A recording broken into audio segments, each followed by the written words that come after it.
The Return of the Lost Son. Chapter 6. Thrown back into the streets. My mother and I were still clinging to each other, our bodies shaking with tears of joy, when Ross stepped out from the corner of the house with a piece of spoiled bread in his hand. Without warning, he flung it at my mother. "Eat," he scoffed. Then his eyes lifted, and landed on me. The color drained from his face.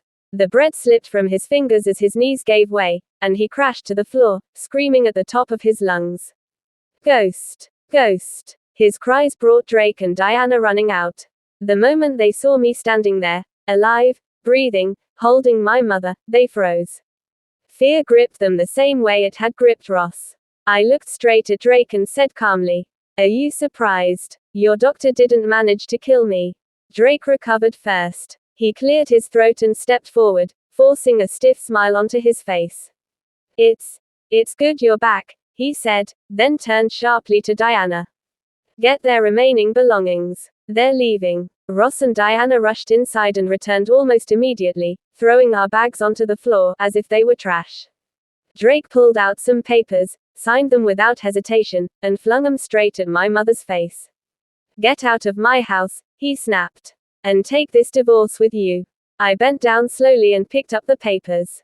My mother's name trembled on the page. As I stared at the signatures, memories flooded my mind. Years of working myself to exhaustion, years of swallowing insults, years of sacrificing everything for this ungrateful family. Suddenly, I laughed. The sound echoed in the room, sharp and broken. Drake frowned. Has he finally lost it?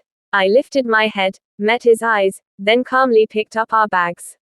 I held my mother's hand tightly.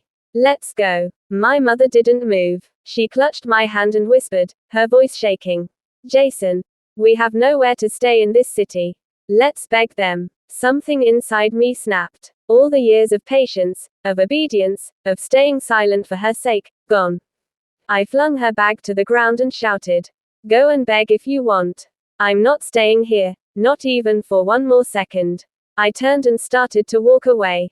"Jason," my mother cried, dragging her bag as she followed me. I stopped. Without a word, I picked up the bag and carried it myself. Together, we walked away while Drake and his children stood behind us, laughing mockingly, watching us disappear into the long, endless road ahead. Meanwhile, at Selena's house, she returned from work and found Adam and Julia sitting quietly in the living room. She dropped onto the couch with a tired smile. "Finally," she said. "Lucky Hospital is mine to direct." Adam frowned. "What?" Selena smiled proudly. "The owner is relocating with his parents. He sold the hospital to Jason." She stood up suddenly. "Let me check on him." Moments later, a scream tore through the house. Selena rushed out of her room, panic written all over her face. "Where is Jason?" Julia stood up nervously. I went out to buy food. When I came back, Adam said Jason's caretaker stormed in with some boys and took him away." Selena's hands shook. "How foolish of me," she whispered. "I didn't realize she was working with Drake." She grabbed her phone and quickly called Mr. Back, explaining everything in a rush. Within minutes, Mr. Back arrived with several guards and ordered them to search everywhere. They searched the streets, the hospitals, every possible place. But I was nowhere to be found. By nightfall, my mother and I arrived at a rundown, abandoned house.